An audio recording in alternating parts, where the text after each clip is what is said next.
Welcome back. Gender-based violence is one of the worst human rights abuses in the entire country. Human Rights Watch also highlighted xenophobia, harassment and attacks on foreign nationals by mobs last year. Well, the organization's Southern Africa Director, Dewa Mavhinga, joins us now for more on this. Mr. Mavhinga, thank you so much for your time. Tell us what you found, in your report. I've already highlighted such atrocities, namely GBV, xenophobia, even some human trafficking there. What have you found? And what do these mean? Well, we found that particularly during the COVID-19 pandemic and under conditions of national lockdown, there was a huge increase in gender-based violence as people were locked down in their homes. And victims had significant challenges in making reports and in getting the kind of support that they need, particularly because of the restrictions in movements across South Africa and challenges with making reports within the policing system. And there is need for improvement in that. We also found that there were serious challenges relating to refugees, asylum seekers, also including access to, food parcels during the COVID-19 lockdown, as there was a general exclusion and a continued concerning rise in attacks on foreign truck drivers in South Africa, despite them having, valid documents. We documented dozens of petrol bomb attacks, where drivers have been injured and trucks worth millions of rands have been burnt by groups that have said they want, zero acceptance to foreign truck drivers in South Africa. And yet the law is clear that foreign truck drivers can drive in South Africa if they have adequate documentation. We also saw that in terms of, the responses to the COVID-19 pandemic by the government of South Africa.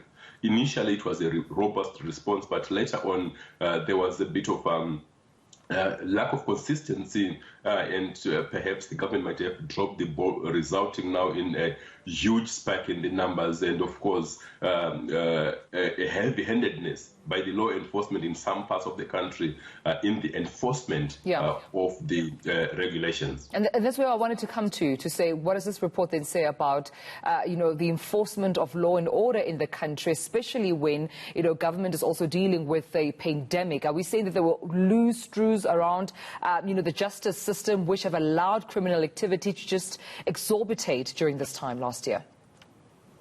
Well, yes, but also there is need for a greater coordination between the different departments of South Africa, because it is not enough and sometimes not even useful for the police to have a gung-ho approach of focusing on arresting people, on detaining people, particularly in large numbers, at a time when there is this pandemic. There is need for a more robust information sharing approach so that the citizens understand the importance of complying with the regulations. But we have seen that sometimes the law enforcement have focused more on saying we will force you to stay in your homes, but without addressing, the vulnerabilities that are there in the communities. And such an approach is unlikely to yield results, and we have seen that there has been, in some parts, a disregard of the regulations.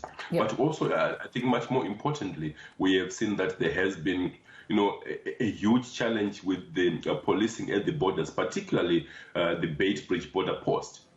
It's an important point that you raised there, and if I could just jump in due to time, Mr. Mavhinga.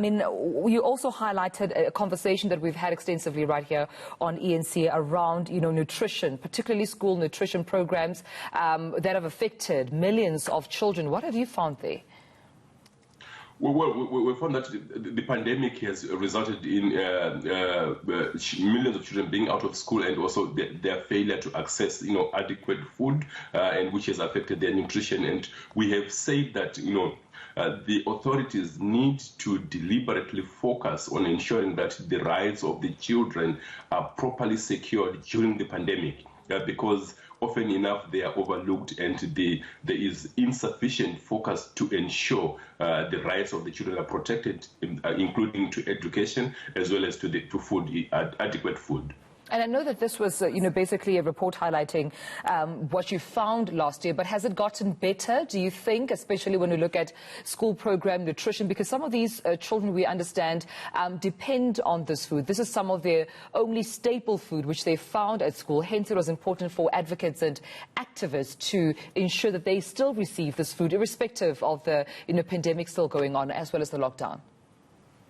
We continue to monitor. There are some improvements in terms of access to nutritious food by kids in schools, but we want the government to do more and to continue to monitor the programs that are taking place and to ensure that where there are gaps, they are immediately addressed. So this needs to be an ongoing process of continuous monitoring to ensure quality and the respect of rights for all children and for all the people in South Africa. Mr. Dewa Mavhinga, thank you so much for your time.